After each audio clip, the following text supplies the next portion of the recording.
जो भी बाहर निकल रहा है, रात में अकेले बाहर निकलना सही नहीं है और किसी अजनबी के टहलने के प्रस्ताव को स्वीकार करना भी सही नहीं है।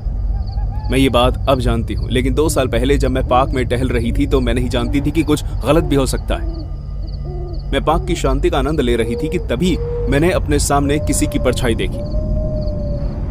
पहले तो मुझे लगा कि वो किसी जानवर से ज्यादा क्या ही हो सकता है, लेकिन जैसे जैसे मैं करीब आई तो जो सामने से आ रहा था वो एक आदमी था।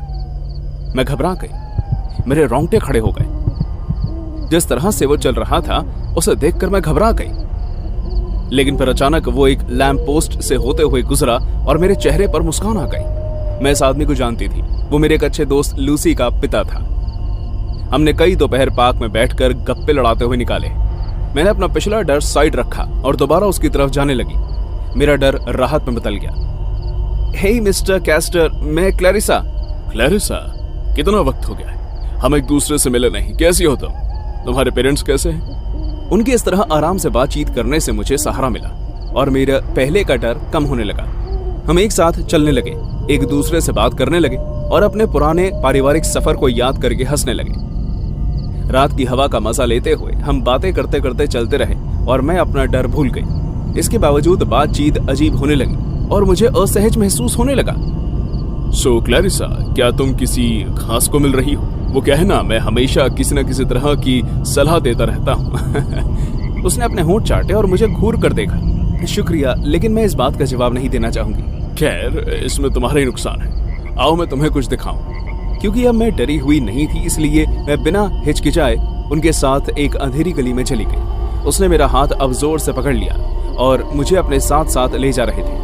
हम आखिरकार एक जगह रुक गए और मैंने कंफ्यूज होकर इधर उधर देखा। मुझे समझ नहीं आ रहा था कि हम यहाँ क्यों थे। अचानक उसके हाथ मेरे कंधे पर थे। उसने मुझे दीवार की तरफ धक्का दिया। उसके होंठ मेरी गर्दन को छू रहे थे और मैं घबरा कर पीछे हटते हुए मदद के लिए चिल्लाने लगी। मदद करो, कोई प्लीज मेरी मदद करो। मुंह बंद रखो, अब बहुत देर हो चुकी है। बेदखना बंद करो वरना मैं तुम्हारी हड्डी पसली एक कर दूंगा। वो मुझे बांधने लगे और मैं समझ गई कि अगर मैंने खुद को समय पर नहीं छोड़ाया तो ये मेरा अंत होगा। बेइंतहा ताकत लगाने के बाद मैं खुद को आजाद करने में सफल हुई और जितनी तेज हो सका उतनी तेज पार्क की तरफ भागी। वो पीछे से मुझे कोस रहा था। मैं एक झाड़ी के पीछे छुप गई। मेरा दिल जोर जोर से धड़क रहा था और मैं शांत रहने की कोशिश कर रही थी। मैं उसे मुझे ढूंढते हुए देख सकती थी। वो भारी पैरों के साथ गुस्से में घूम रहा था। क्लैरिसा, बाहर निकलो, मुझे तुमसे बात करनी है। उसने पार्क में बने बाथरूम के बगल में लगी झाड़ियों को हटा हटा कर देखना शुरू कर दिया। मैं चुप रहने की पूरी कोशिश करते हुए सिसकी। अगर उसने उसे झाड़ी में झांक कर देख लिया जिसमें मैं छुपी हुई थी तो मेरा काम खत्म। मैं फिर भी झाड़ियों में छुपी रही। वो ठीक मेरे पीछे था और मैंने अपने हाथों से अपना मुंह दबा लिया। मैं अपनी पूरी कोशिश कर रही थी कि मैं ना हिलूं। मैं जिस झाड़ी में पीछे छुपी हुई थी वहां से उसे देख सकती थी। वो वहां से चला गया, लेकिन मैं अब भी सुन सकती थी कि वो मेरा नाम लेकर चिल्ला रहा था और मुझे बाहर आने के लिए कह रहा था। Clarissa, Clarissa.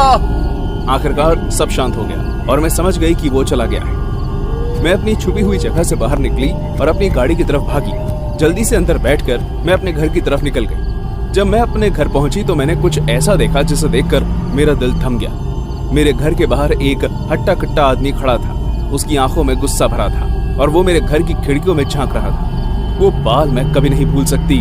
उन्हें देखते ही मैं समझ गई कि वो कैस्ट्रो था। अब मुझे पछतावा हो रहा था क्योंकि मैं उसे और उसकी बेटी को पहले ही डिनर के लिए इनवाइट कर चुकी थी।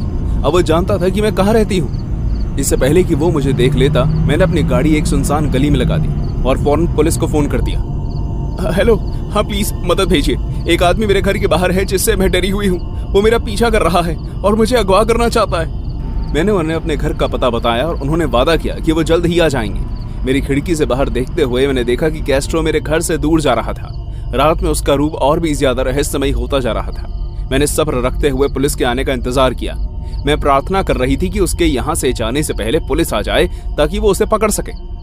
जब वो आए तो उन्होंने उसके लिए आसपास छानबीन की, लेकिन वो जैसे हवा में गुम हो गया।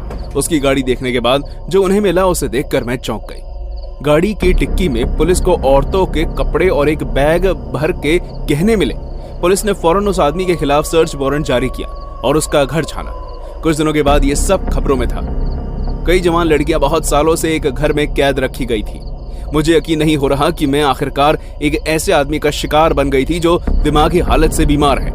ये जानकर मेरी रूह कांप गई कि मैं इन लड़कियों के जैसा बनने के कितने करीब थी, जिन्हें परसों से दिन की रोशनी देखना नसीब नहीं हुआ।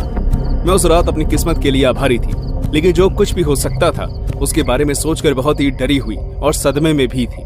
ऐसा तभी होता है जब हम अपनी मौत को अपने सामने इतने करीब से देखते हैं और हमें एहसास होता है कि कभी कभी जिंदा रहने के लिए बस एक चमत्कार